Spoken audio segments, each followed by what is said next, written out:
Hey there, folks. I got a pretty unique incident to cover in this video. As you may know, I do like to cover the occasional case where Bigfoot is the chief suspect. Now, I'm not saying that I think Bigfoot is the suspect, just that it is a commonly held belief by, let's say, the folks on the internet. I know, that doesn't necessarily mean a whole lot. Still, I've always found that disappearances where Bigfoot is blamed are often different in some way. I think it usually means that people feel like they have run out of more rational explanations, which tends to open the door for the supernatural or cryptids or what have you. Usually, running out of rational explanations is a pretty hard thing to do, but either way, it sure piques my interest.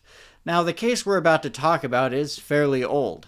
It's from 1973. I'm always a bit wary of that because there is typically a lack of quality information or documentation on these older incidents. That's usually due to a variety of reasons. Sometimes law enforcement just kept worse records of missing persons incidents back in the day, or often the records are simply destroyed because the case is so old. Or the records even destroy themselves as the paper they were printed on deteriorates over the course of 50 years in a musty basement. As it happens for this case, we actually do have the 50-year-old sheriff's records. Luckily for us, they were preserved on microfiche. The child who disappeared was named Jimmy Duffy, and he was from Tacoma, Washington. The incident in question actually occurred in the Cascade Mountains, a place I frequently visit on this channel because quite a few people go missing there. But let's go through this incident as best we can and analyze all the details to see what kind of conclusion presents itself. We'll also discuss why some people seem to think this is a Sasquatch-related incident. No matter what, at the end of this, there is still a 2-year-old boy who has been missing for over 50 years, and also a mystery that will likely never get solved. But before we continue, I want to thank PDS Debt for sponsoring this video. Debt. It doesn't break in, it creeps in. With a missed payment or an ignored phone call, one day your account's locked and your wages just start to vanish. Debt has a way of destroying plans, lives, and futures. I have some personal experience with this, as I, myself, have mismanaged my finances in the past. I dug myself a pretty good-sized hole, and it was a slow crawl to get myself back up out of there. If you're in a similar situation, there is light at the end of the tunnel. That's where PDS Debt comes in, as they go beyond the numbers to understand your unique financial situation in order to craft a personalized plan designed just for you. They are going to work with you on the individual level with customized plans for anyone struggling with credit cards, personal loans, collections, or medical bills. PDS Debt's ultimate goal is to help you save money and pay off your debt faster. The sooner you do that, the sooner you can start putting money back in your own wallet. PDS Debt will help provide you with alternative solutions on your way to becoming debt-free, and there is no minimum credit score required. This is exactly the kind of thing I needed back when I was deep in a debt hole, because I definitely would have used it. They are rated A+ by the Better Business Bureau. They have a 5-star Trustpilot rating and thousands of 5-star reviews on Google. This has worked for other people, and it can work for you too. If you're in a tight spot right now, you have nothing to lose from giving this a try. So you're really just 30 seconds away from being debt-free. Get your free assessment and find the best option for you right now at pdsdebt.com/missingenigma. That's pdsdebt.com/missingenigma, or you can click the link in the description below, pdsdebt.com/missingenigma.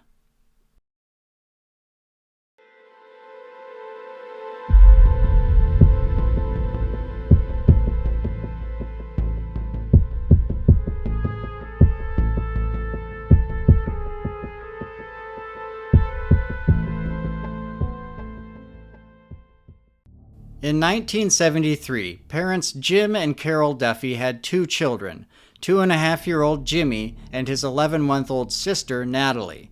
The couple had recently acquired a pair of pet kittens as well. Together, the family of 4 lived in a trailer at the Village Green Mobile Home Park located in Tacoma, Washington. Jim Duffy was 30 years old at the time. He was a strict and stoic military man, having formerly been a helicopter pilot during the Vietnam War. At the time of this incident, he was working as a parts room supervisor for a J.C. Penney store in Tacoma. His wife, Carol, was a homemaker who watched over the two young children. In the second half of October, the Duffy family decided that they were going to do some hunting in the Cascades over the weekend. They selected a nice, deep forest area near Lake Wenatchee as a prime location. In addition to bringing themselves, the parents were also taking their two children and two cats. With a camper trailer attached to the back of their truck, the family was able to store their young kids in a seemingly safe space while they could go out and scour the ridges searching for game. The family would leave in the evening on Thursday, October 18, 1973, and make it into the Cascades later that night. After arriving in the Lake Wenatchee region, Mr. and Mrs. Duffy must have driven around on the darkened forest roads until they found a nice spot to park their truck and camper, which happened to be right on the edge of a clear cut. This whole area where they camped is known as Little Wenatchee Ridge, which leads down into the Little Wenatchee River. Some areas are steeper than others, but it is heavily forested despite the occasional burn or clear cut. The Duffy family spent the night together in their camper and awoke on Friday, October 19th, to a beautiful view of snow-capped mountains and the Little Wenatchee River. There is one photograph of the location where the Duffys parked their camper, and it doesn't reveal much to us except a tree line and some downed timber. In the early afternoon on Friday, the parents decided to let young Jimmy out to stretch his legs a bit. The mother, Carol, held Natalie in her arms, and together they all walked along a northward trail in the clear cut that had been left by some heavy logging machinery. They also climbed through some brush in an uphill direction and returned through open woodland back to their camper. After their walk, the family ate lunch around 1 p.m. Once they were done, it was roughly 1:30 p.m., and Mr. Duffy grabbed his rifle and left to go scout around the area while Carol Duffy changed little Natalie's diaper and laid her down for a nap. She quickly went to sleep, but Jimmy was a little more restless. Mrs. Duffy made sure that he laid down and either covered him with a blanket or put him in a sleeping bag. There is a variation here from separate interviews. Mrs. Duffy also left Jimmy with his shoes still on his feet, for unknown reasons. The two cats were still in the camper, and both were also laying down for a nap. Mrs. Duffy then grabbed her rifle and left the camper area, heading west into the trees at the edge of the clear cut. The camper remained in her sight this entire time, and she was approximately 150 yards away. Mrs. Duffy remembered looking at the camper and seeing that the door was still shut at 1:55 p.m. She then saw Mr. Duffy heading back towards the camper. He had been walking around in a loop to the east of the clear cut when he decided to go back to the camper and check on the children. He opened the camper door and found Natalie and the cats were still asleep, but Jimmy was still awake. He told Jimmy to lay down and go to bed. The time was roughly 2 p.m., and Mr. Duffy closed the camper door and locked it from the outside. He then followed a cat track to the south, again following along the borderline of the clear cut until he heard a whistle. It was his wife letting him know where she was. Jim continued on, eventually turning west and then north along the clear cut until he met up with Carol once again. The two then continued on together, but only walked about 50 feet. At this point, it had been roughly 15 minutes since Jim Duffy had last checked on the children, and they heard a noise. The parents gave multiple interpretations of what this noise was, and I will include all of them. The sound was variously described by both parents as a screech or a scream, and also like the squeaky hinges of a door closing. Mrs. Duffy also said that it sounded like an animal's cry. Mr. Duffy later described the sound as a baby's cry. The Duffys were both uncertain as to whether the sound came from their son or something else entirely. Both parents were immediately alarmed by the strange noise, and they hurried to the road and back to their vehicle. After rounding the corner, Carol and Jim both looked at the camper and saw that the door was now hanging open, so they ran as fast as they could to check on their kids. When they peered into the camper, they saw their daughter Natalie was still fast asleep, along with their two kittens. But Jimmy was missing. Jim immediately started out on foot to check the cat track while Carol went searching on the road heading downhill to the south.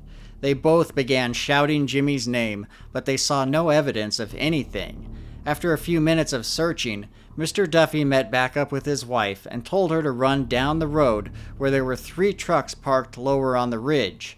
These people were most likely hunters and woodcutters. Mr. Duffy told her to ask these people if they had seen Jimmy run down the hill and perhaps cross the road where they were parked. When Mrs. Duffy made contact with them, none of them had seen Jimmy. Afterward, the 2 parents continued to search the immediate area for a while before Mrs. Duffy asked if she should get on the radio and try to call for help. Mr. Duffy told her that she should. The time was approximately 3:10 p.m. After going in their camper, Mrs. Duffy got on their CB radio and tried to get a hold of anyone who was listening. Luckily, she was able to make contact with the owner of a nearby store, Headwaters Grocery. The owner, a Mr. Rod Swanson, said that he received a call on Channel 9 from a hysterical woman who told her that her 2.5-year-old child disappeared from their camper. She then gave him directions to their exact location. Mr. Swanson then relayed this information to the sheriff so that they could begin their search for little Jimmy. The exact time that a report was generated by the authorities was 3:20 p.m., so roughly an hour after the disappearance. A call for volunteers was also immediately put out through local radio stations. After all the proper authorities were notified, it was estimated that 50 men would arrive on scene by daybreak. A deputy with the Chelan County Sheriff's Office made it on location pretty quick, around 3:50 p.m., and was able to make contact with Carol Duffy. She relayed the story of what happened and said that their son disappeared from their camper between 1:55 and 2:15 p.m., while she and her husband were only a short distance away.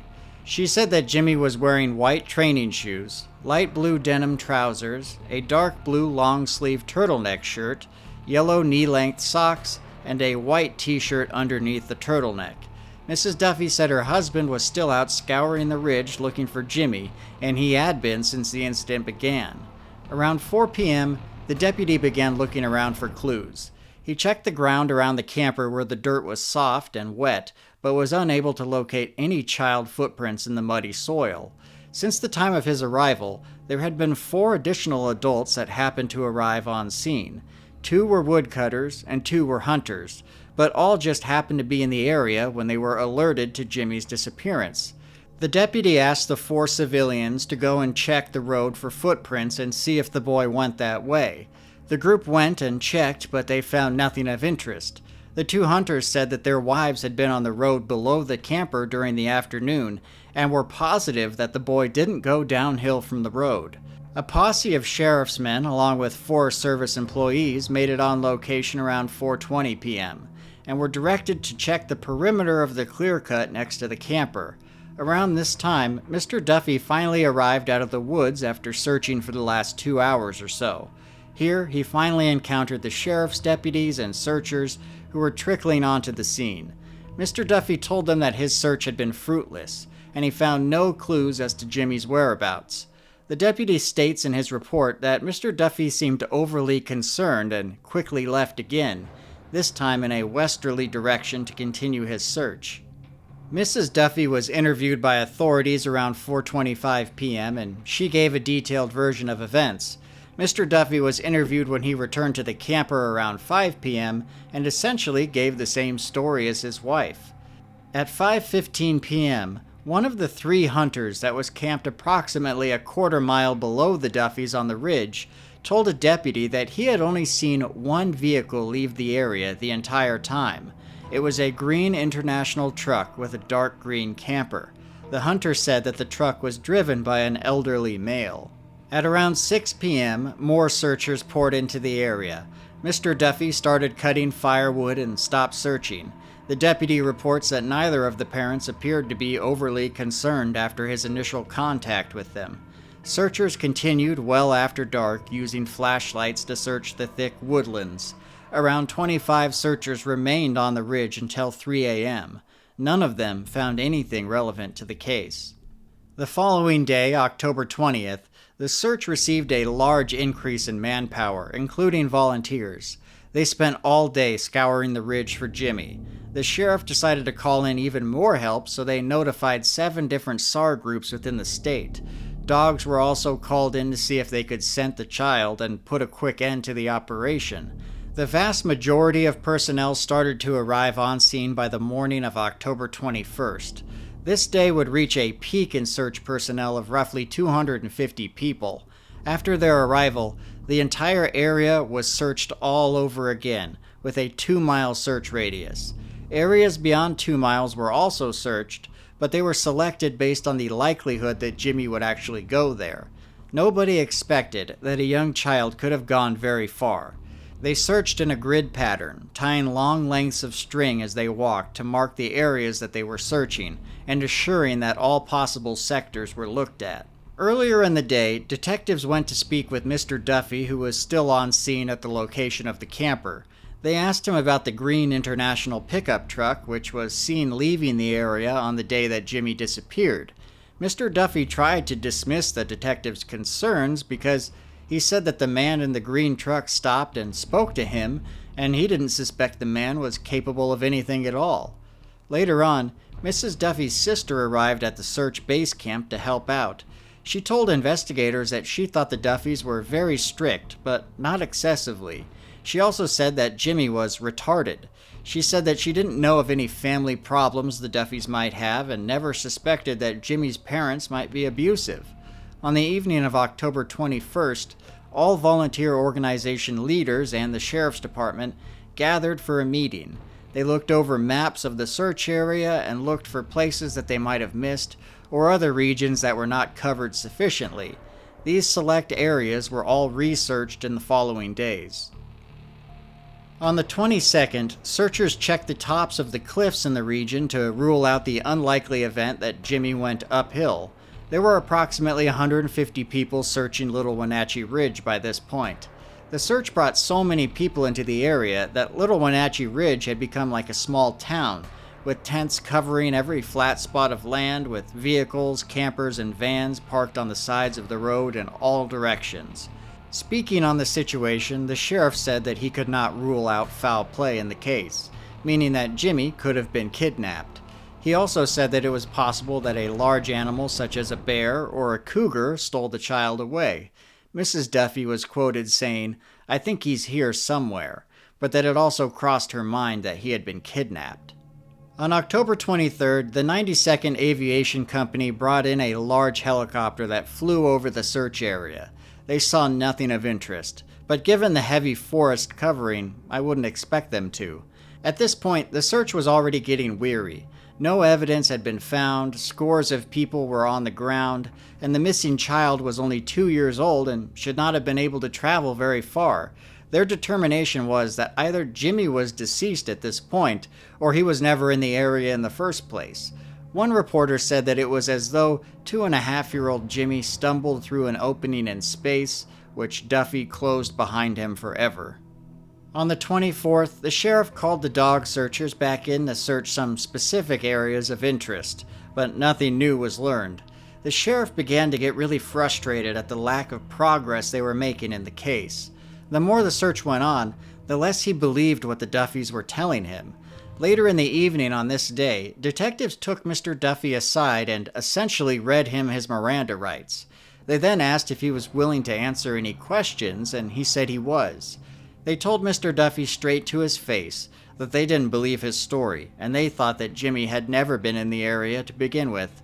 They told him that they believed the parents killed Jimmy, either accidentally or intentionally, and then disposed of his remains. The detectives told Mr. Duffy that they thought his lost child story was just a cover-up, and his way of sending authorities in the wrong direction.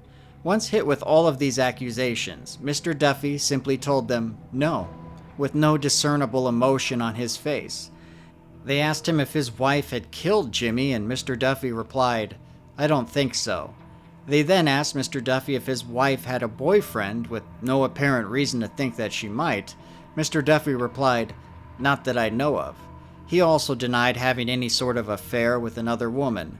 Mr. Duffy told investigators that his marriage had no problems other than normal disagreements from time to time, and no friction that would result in a violent reaction against their son. Mr. Duffy admitted that his handling of the boy might have been too strict, but that it never resulted in any abuse. Afterward, he said that he could recall only one occasion where his wife struck Jimmy in the face, which left a bruise. He said his wife also slapped Jimmy's hand earlier on Friday, the day he disappeared, because he was bothering the cats. Mr. Duffy admitted that he swatted the boy on the shoulder on the same day because Jimmy wouldn't stay with them during their walk around the woods. Mr. Duffy told investigators that he had a violent temper, and that several years prior he tried to kill a man in a fight. The detectives noted that Mr. Duffy never expressed any emotions during the entire interaction, including when they outright accused him of murder. Finally, detectives asked Mr. Duffy if he was willing to take a polygraph test. Mr. Duffy said that would be fine, so long as they scheduled it for a later date. On October 25th at 6:30 p.m., the search was officially called off. Not a single scrap of evidence was found in the effort to find Jimmy Duffy. A minimum of 10,337 man-hours were used in the search, with some volunteer hours unaccounted for. More than 50 miles worth of string had been tied up in grid patterns within the relatively small search area. The sheriff felt that the search could not have been any better. He said that they had searched so thoroughly that towards the end they were practically just turning over large pieces of tree bark on the ground looking for Jimmy. He was quoted in newspapers saying, "I'm 99% sure he's not here." The sheriff found the complete lack of leads puzzling, and though he didn't exactly express it in the media, the sheriff increasingly believed that the parents were lying and were somehow involved in Jimmy's disappearance. Either way, the search ended, and as one reporter put it, the forest would not give up its secret. A light snow began to fall the morning after the search was suspended, setting the stage for the oncoming winter. On October 28th, despite the search being over, Chelan County deputies continued to drive through the area on regular patrol. That day, a deputy discovered a green International pickup truck parked where the search base camp used to be. They identified the owner as 65-year-old Fred Korf of Marysville, Washington. Mr. Korf told the deputies that he had been in the area on October 19th, when Jimmy disappeared. He said that he noticed the Duffy's camper parked on location on Friday morning as he went up the road around 10 a.m. Mr. Korf said that he left the area around 1 p.m., an hour before Jimmy went missing, and that he never stopped and never spoke to the Duffys. He said that as he left, he saw a woman standing outside the camper, but he never saw or interacted with Mr. Duffy or their son Jimmy, a contradiction to what Mr. Duffy told the authorities. Mr. Korf did say that he noticed another car on the road above the Duffys sometime around noon and the time that he left. He said the vehicle was a red station wagon, either an Oldsmobile or a Pontiac with unknown Oregon plates. He said the driver was a white male in his 30s with shoulder-length hair and wearing a red hat. Mr. Korf said there was another person in the car as well, but he was unable to get a description. He said that the vehicle left the area at a speed that was too fast for road conditions. In the report, there is also a loose memo that mentions Fred Korf. It describes him as the last person to see Mrs. Duffy prior to the disappearance of Jimmy Duffy. A Snohomish County Sheriff detective describes Korf as a hermit who had lived in the area for 15 years. They knew nothing about him, and he had no criminal record or neighbors. On October 29th, deputies from Chelan County visited the mobile home park where the Duffys lived in order to interview some of their neighbors. At the time, the Duffys themselves were not at home and instead were living with Carol's parents in Seattle. The owner of the trailer court, a Mr. Jewell, was interviewed first, and he told authorities that the Duffys had been living there for the last 5 years, and that Mr. Duffy had been out of the military for about a year and a half. He said that Mr. Duffy currently worked at the J.C. Penney and the Tacoma Mall. Mr. Jewell said that he had never seen young Jimmy playing outside, despite making many rounds walking or driving around the trailer court. The detectives were then able to find one of the Duffys' neighbors, a Mrs. Muskus, who said that she had last seen Jimmy about 3 weeks prior to his disappearance. She said that the Duffys mostly kept to themselves and were strict parents. She thought that Jimmy was very well behaved, or much more so than other kids his age. She said that she babysat for the Duffys a year prior, taking care of both Jimmy and Natalie. She said that the Duffys never discussed their personal life with anyone and that they were extremely reserved. Mrs. Muskus stated that Mrs. Duffy had a close girlfriend, but she didn't know who she was by name. Moving on, the deputies came to another trailer and neighbor of the Duffys, a Mrs. Durst. She also had never seen young Jimmy playing outside the Duffys' mobile home. Another neighbor, Mrs. Pryor, said that she had seen Jimmy twice during the summer, but that the Duffys were not very sociable people. She said a fellow neighbor did watch the Duffys leave on Thursday night, as they said they did. Mrs. Pryor said that Jimmy's limbs were also very emaciated and small, and she didn't think he would be able to walk very far from the camper in that kind of condition. The general consensus of all the neighbors was that Jimmy Duffy was rarely seen outside his mobile home, and that the parents rarely, if ever, socialized with their neighbors. The next day, on October 30th, the Chelan County Undersheriff visited the Public Safety Building in Seattle, Washington, to observe the Duffy parents as they underwent a polygraph test. Both Carol and Jim were to be tested simultaneously in different rooms by different experts. Mrs. Duffy came into the office appearing very nervous and tense, while her husband was more relaxed and even talkative. After they were given the tests, notes and graphs were reviewed by numerous professionals, and they were satisfied that both Mr. and Mrs. Duffy gave similar testimony, in which they both indicated that they were together in the clear-cut when they heard a scream, and they rushed back to the camper to find the door open and Jimmy missing. They then searched for roughly 45 minutes before notifying authorities. The lead expert, Mr. Matsky, told the undersheriff that it was evident to him and his associates that neither the husband nor the wife had anything to do with their child's strange disappearance. It's noted in the report that the parents appeared to show little, if any, emotions after the testing was completed. They state that neither shed a single tear or showed grief or even a desire to stay close to one another.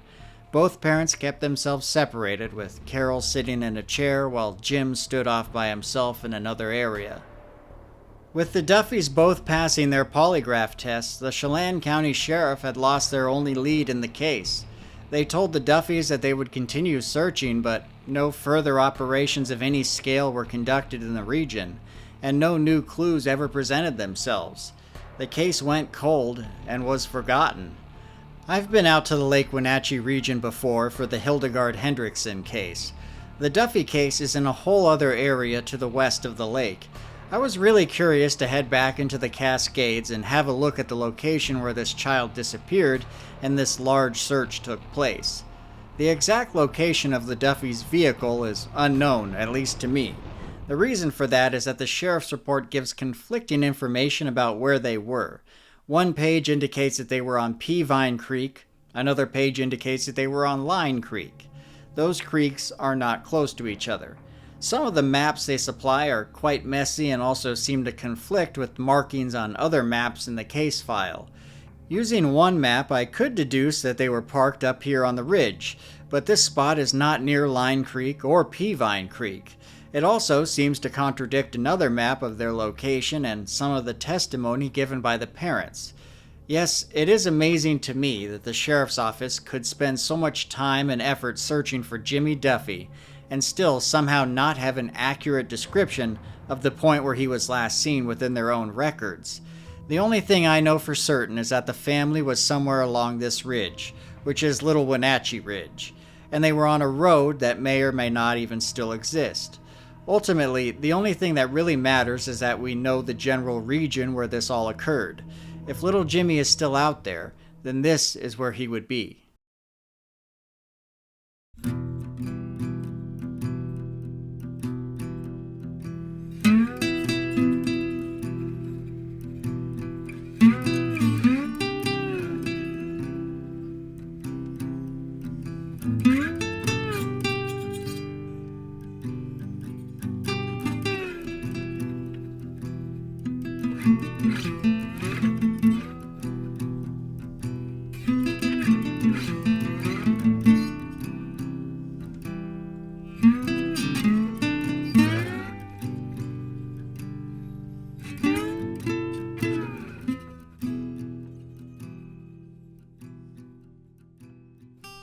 It's always good to be back in the Cascades, a truly beautiful mountain range.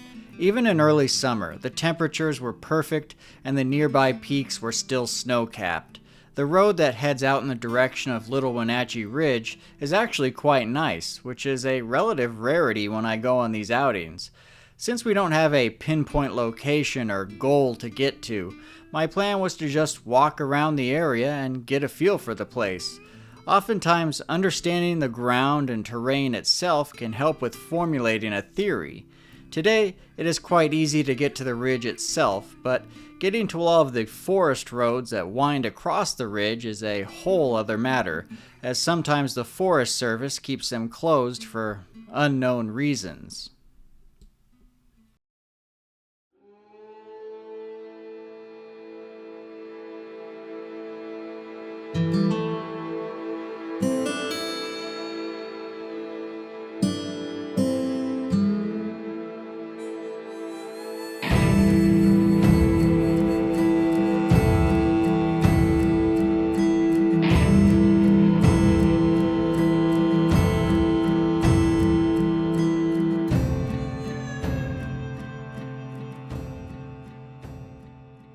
All right, so before we go down the road and check out the search area and whatnot, let's just get a little refresher on what the sheriff said happened.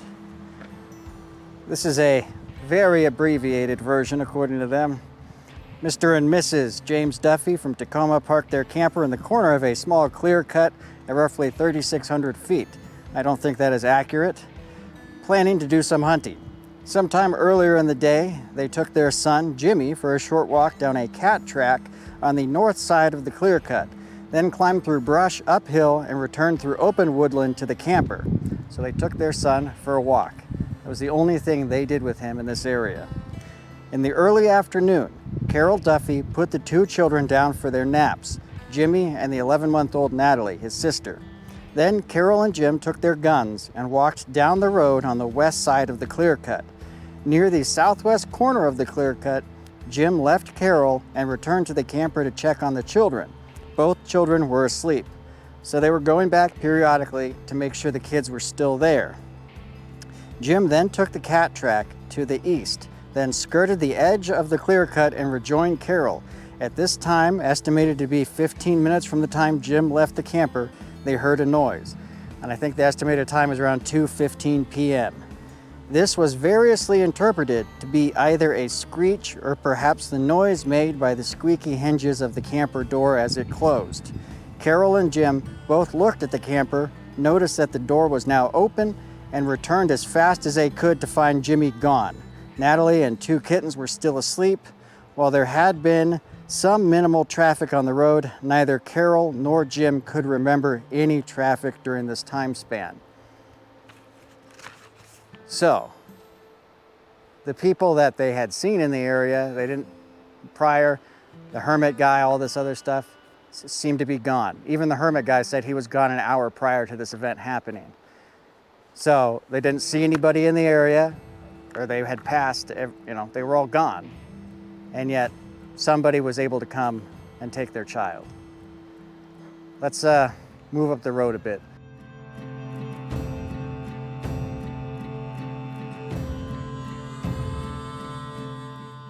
So I'm right about at the confluence where Peavine Creek meets the Little Wenatchee River. The road going further up is closed, walking up it a bit. Not that I expect to see much anything different, but figured I might as well get as close as I can to where we're trying to be. Though the purpose is to kind of just check out the terrain here, obviously, and to see what could have happened. And obviously 50 years have passed, so things are looking a little different. A lot of the clear cuts that were here back in the day are no longer here. A lot of the burns, everything's grown up, 50 years, there's a lot of time. These trees, 50 years old, they're gonna be pretty tall.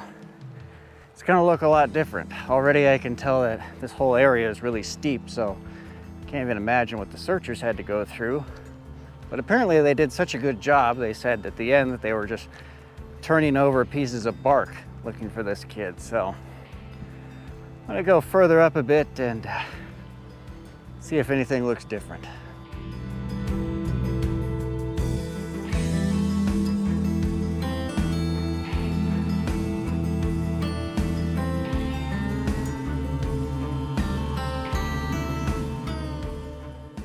You know, I've been walking these roads for some time now, past the road closure sign, and a little surprised that this road is closed.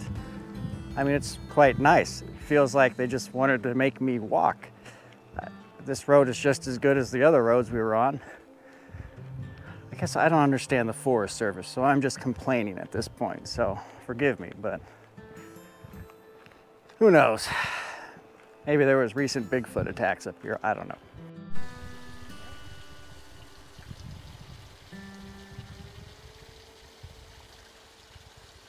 All right, so I made it to Peavine Creek. A little lackluster, not gonna lie, but it is a creek. So at least I can say I came to the spot here. We're definitely in the search area. Nothing has really changed in terms of my opinion or anything, but you can see why people come hunting here. It's really remote. You get a sense there's wildlife in the area. And yeah, a lot of open forest. Let's get up in there a little bit and see what it looks like.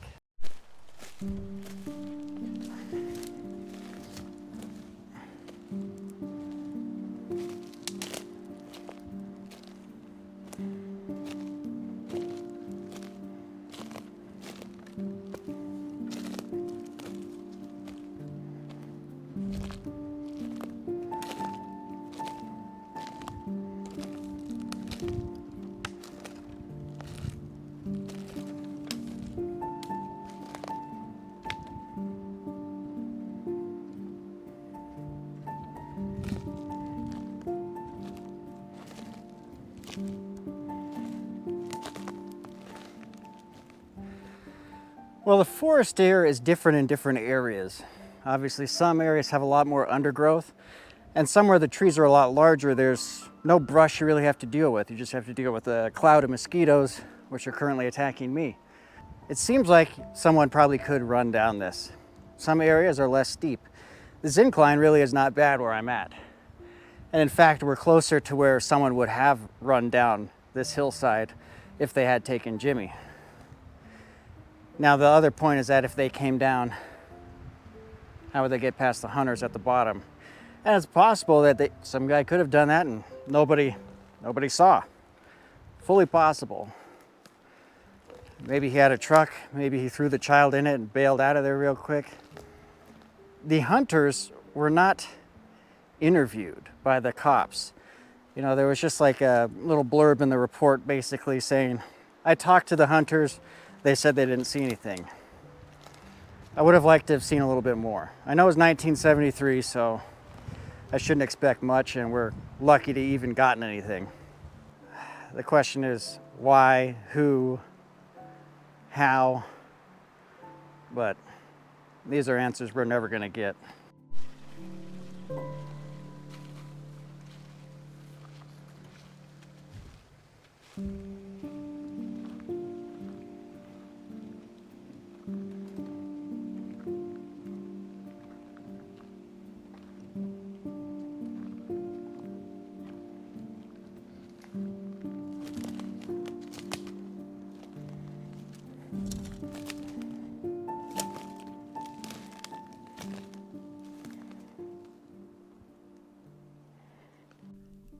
I spent a lot of time walking around in the woods on this ridge.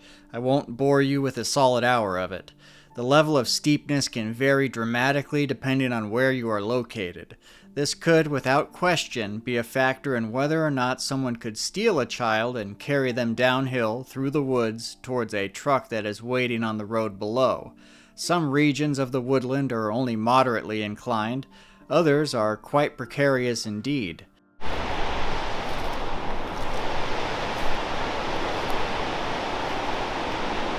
The bottom line is that it is possible for someone to move around this ridge with speed. It just depends on where they are on the ridge.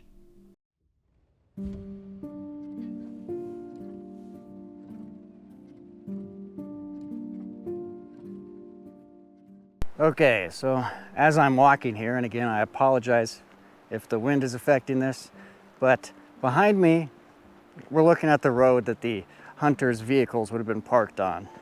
So back then, it was hunting season around that time. Right now, it's not hunting season, so maybe that's why there's not many people here. Could be. Back then, there was plenty of other hunters in the area, and a rather large group of them was sitting at the bottom of this hill on this road behind me, and none of them saw anybody come down. And you would think that they would have seen that. They couldn't all have been in on it. To be out in the middle of nowhere and then to have someone encounter a child and then have the gall to go into a trailer and steal that child, that's a strange thing to run into. I'm not saying it can't be done or it couldn't happen, but obviously a person would have to know the child is there, so they would have had to have been watching as the family took little Jimmy for a walk, because that was the only time he was outside of the trailer. They arrived and they took him for a little walk around the edges of the clear cut. And after that, they just laid him down for a nap. And then 15 minutes after they last were at the trailer, he was gone. And we can talk about the screech that was heard. I don't think it was the door. Even in the report, it says it might have been from the door closing, but the door was open when the parents came there. Could have been from the door opening, but there's been a lot of different descriptions about what that screech was. Some people said it was a baby's cry. Sometimes they said it was like an animal's cry or a squeaky hinge, you know. But I get the feeling that if it was the cry of a child, you might have heard it again at some point.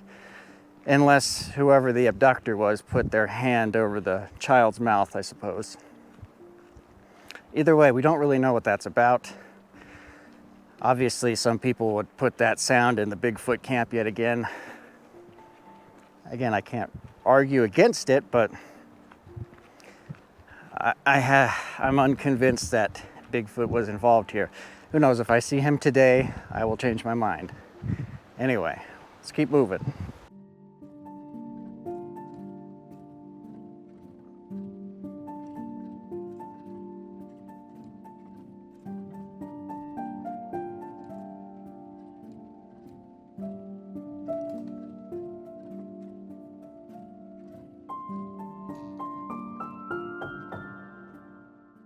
You know, this area really is so steep and full of trees and brush that it's hard to imagine someone grabbing a child and running away with it, you know.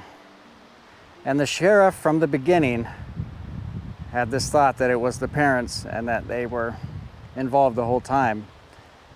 And,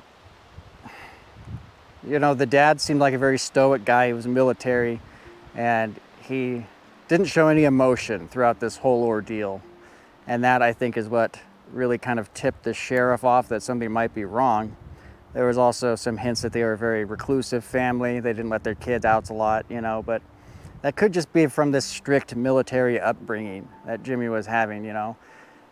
The parents could be bad parents and not have murdered their child, is what I'm saying, you know. They did pass a polygraph, both of them, for what that's worth. The mom appeared nervous at that, still passed. Dad, still stoic, nothing bothered him, he passed. After that polygraph, though, this case drops dead. Cold case. They had no other leads. They figured it had to be the parents or nothing. So, you can't rule the parents out, but gosh, things are kind of pointing in another direction. So, but if someone did abduct the child, they picked a wild place to do it in.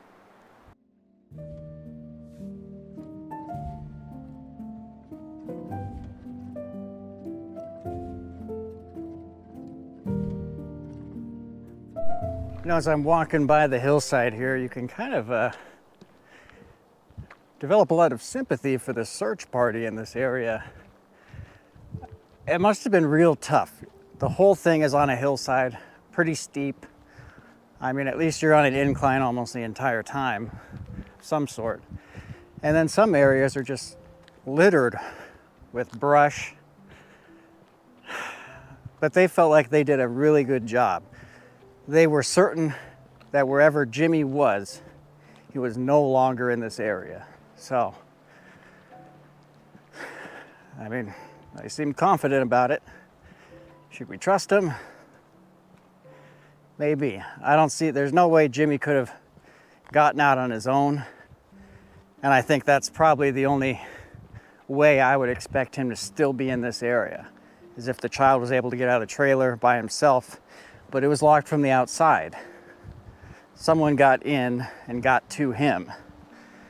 And if that's the case, I can't imagine he'd be anywhere near here anymore. I just couldn't see it. One interesting thing I've noted about this case, though, probably has nothing to do with really anything about what happened. I'm surprised that they still have these files. Apparently, Chelan County had to dig them out and make fresh copies of them. They had them on microfiche or something, you know. These files were buried for a long time. And then before Chelan would give them to me, they told me that they had to contact the surviving members of the Duffy family and see if they wanted to take me to court to stop me from getting access to these records.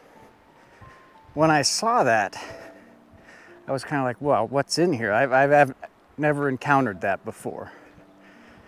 They didn't go ahead and do anything, so I got the records anyway, obviously, but I thought that was very interesting. I was expecting there to be, I don't know, something very damaging about the Duffy family in there or something.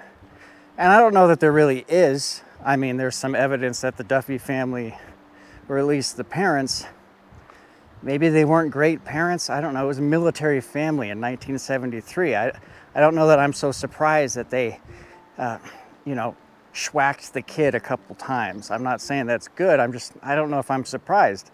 The dad seemed like a very emotionless man. I don't know him. I can't say anything for certain, but, they passed the polygraph. When I saw that there was going to be a polygraph in there, I was expecting them to have failed it, and that's why they didn't want the records released. But no, that's not what happened. So I found that kind of interesting. First time I've ever encountered that.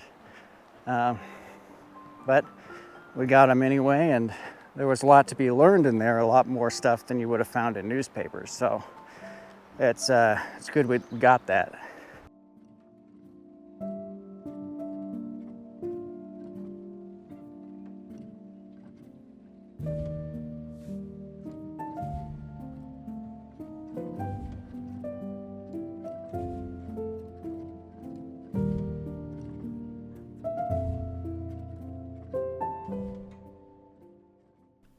One other location that I wanted to visit was the Little Wenatchee River. It's not mentioned much in the search reports, but it still merits some consideration when we theorize about what might have happened to Jimmy Duffy. Fast-moving water can be deadly to almost anyone, but especially children. Reaching the Little Wenatchee River can be easy if you're in the right area. At some points, you can only get to it if you decide to fall a few hundred feet. In other areas, all you need to do is take a short stroll down a trail.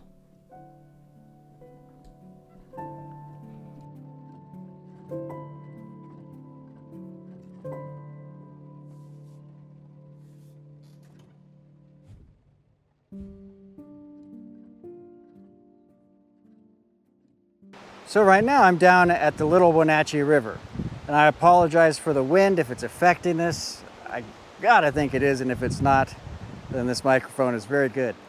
But I came here because I know some people probably are gonna suggest maybe Jimmy somehow made it down to the river here and got swept away.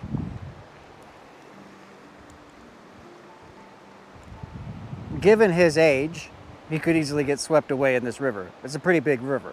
But the only way I think Jimmy could have been in that scenario is if there was no foul play, there was no kidnapper, that he just got down here on his own and got swept away, and there's no way he could have gotten out of the trailer on his own because the outside door was locked, as I've previously stated.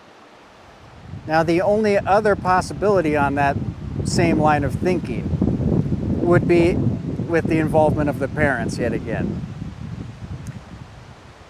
The scenario would have to be something like, while they were on their walk, they brought the kids down here. Jimmy got swept away in the water, is playing too close to the river, and the parents decided to cover that up by coming up with this story about him getting abducted from the camper trailer. In the list of possibilities in this case, that is a possibility.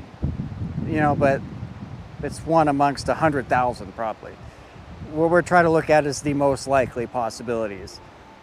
I don't know if it's the most likely possibility, but it's still on the list. I didn't know the parents, obviously. This was a long time. They passed the polygraphs. I get the sense they probably didn't have anything to do with it.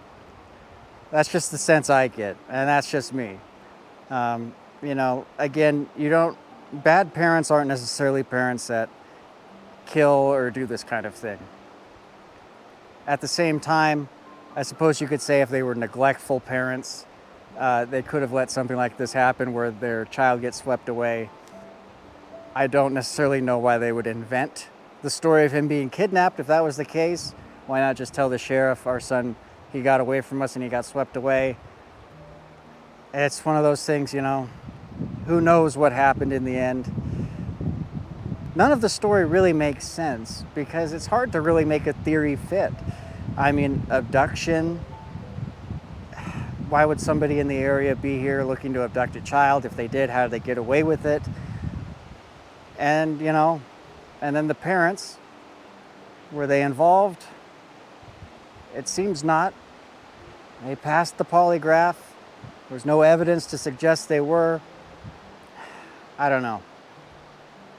There's a lot of different theories you could come up with in this case, and this is just one among many.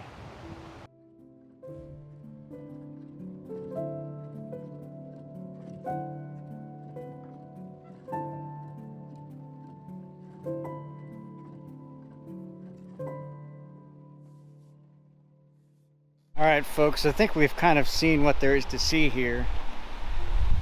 And the ultimate conclusion is who knows what happened in this case. I can't really come to a solid idea, you know.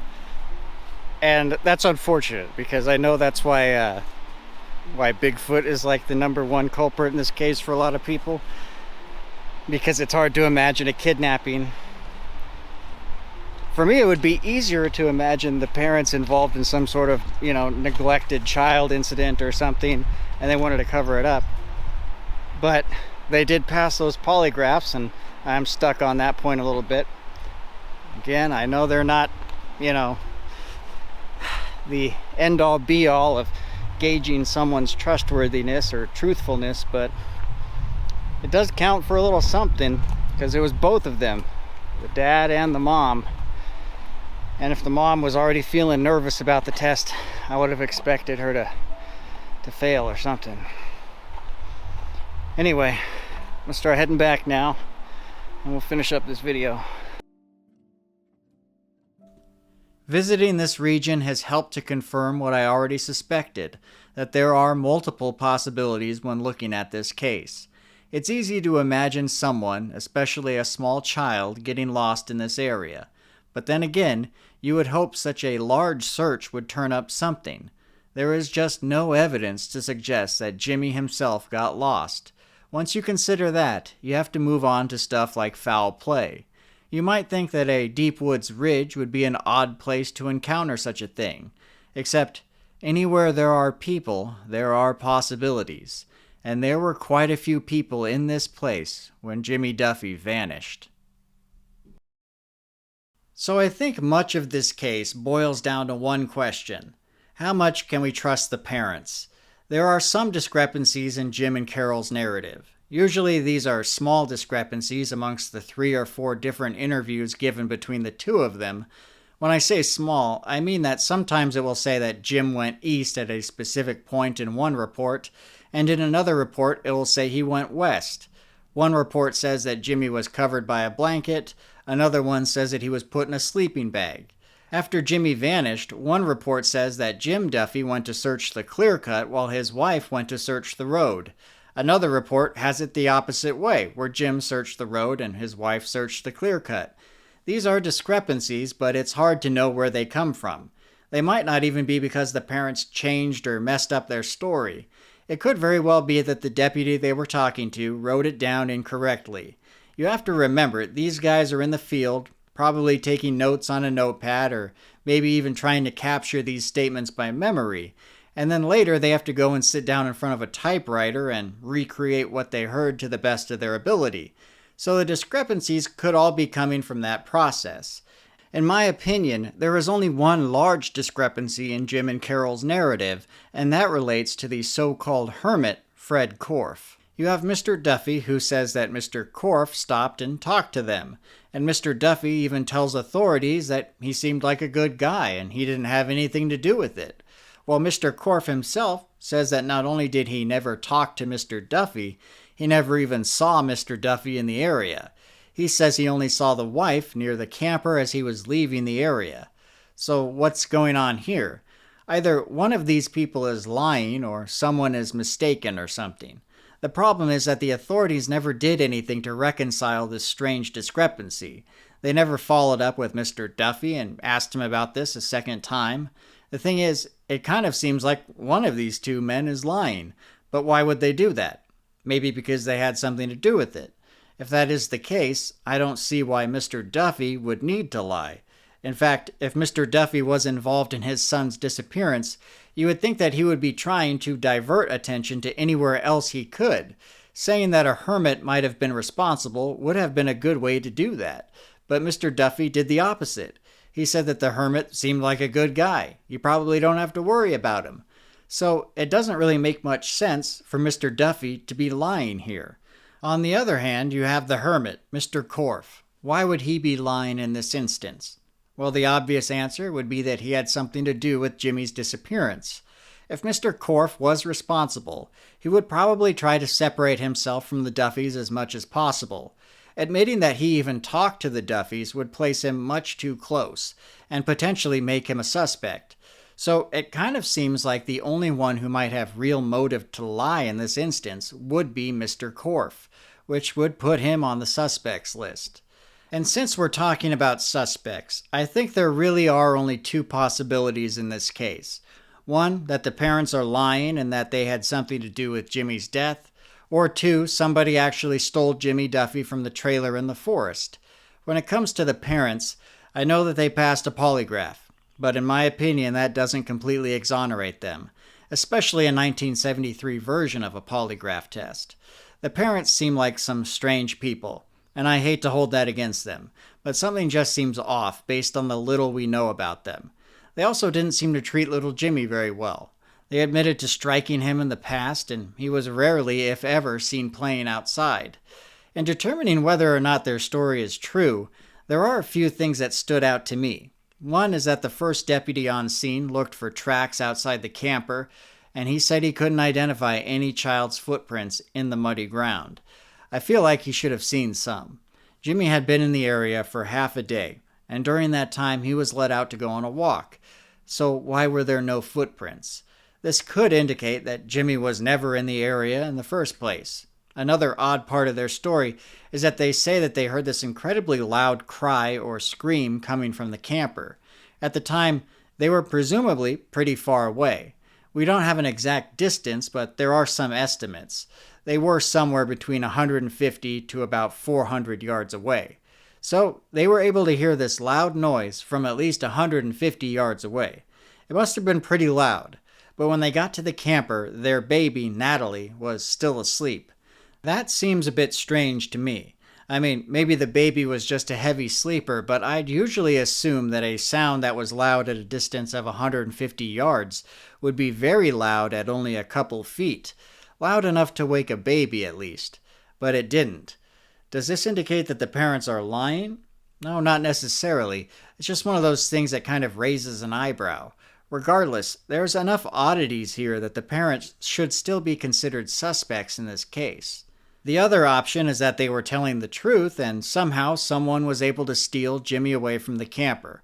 I don't think there is any scenario where Jimmy himself was able to escape the camper and run off. I mean, a newspaper did state that Jimmy had recently learned to open the camper door from the inside, but the father clearly stated that he locked the door from the outside. Also, if Jimmy ran off, it wouldn't explain the scream and the fact that no child footprints were found in the mud outside the camper. So, if he was taken, then someone would have had to have been watching the family for some time. They would have had to have known that the child was alone in the camper and felt safe in going in there with the parents kind of nearby. And they would have had to have felt confident enough to steal the child and get away with it despite numerous other cars and hunters in the area.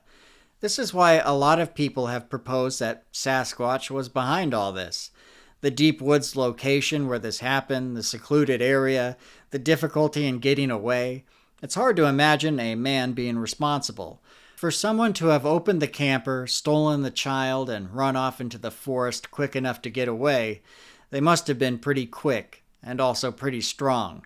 Strangely, the parents never mention hearing someone crashing through the woods, which are thick with brush in many areas. The hunters on the road below the Duffys didn't hear anything like that either.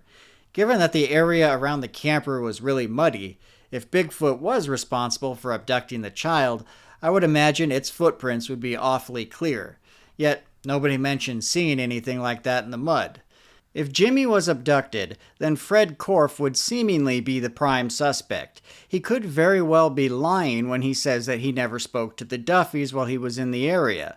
In fact, testimony from one of the hunters in the region said that the only vehicle leaving the area after Jimmy disappeared was a green International truck driven by an elderly male. That is basically a description of Mr. Korff and the truck he drove. Korff himself told authorities that he left the area an hour before Jimmy went missing, but that doesn't appear to be true if this hunter is correct. What are the odds that it was this guy who was racing out of the area right after Jimmy goes missing? The question is, could the old hermit Fred Korff have the stamina to quickly grab Jimmy and get out of there with him before the Duffys made it back to the trailer? I've seen an estimate that the parents were maybe a quarter-mile away when they heard the scream. I don't know if that's true or not, but it would give Korff maybe a few minutes to get out of there, depending on how fast the Duffys were running. Could he do it? I don't know. We really know very little about him. It's a little odd that after the search ended, Korff showed back up in the spot where Jimmy vanished. He was caught there by a deputy patrolling the area, and I don't know that they ever established what he was even doing in the region. This is all just speculation, but if it was an outside party that took Jimmy, it very well might have been Mr. Korff. The story he gave to authorities was contradicted by other testimony on more than one occasion, and it appears that the sheriff's office did nothing to account for the holes in his story. The only thing I feel fairly certain about is that Jimmy Duffy is not in this area. I don't think he ran off on his own, and I doubt his remains are there. The search was just too big and too thorough, and in the unlikely event that Jimmy did run off on his own, I don't know how he would have gotten outside the search area. People were on scene really quick in this one, including hunters and campers that were already in the area. If Fred Korff had anything to do with this, then he could have stowed Jimmy away in his truck and had him out of there before the first deputy showed up on scene. Either way, we're left with a missing child and a big mystery.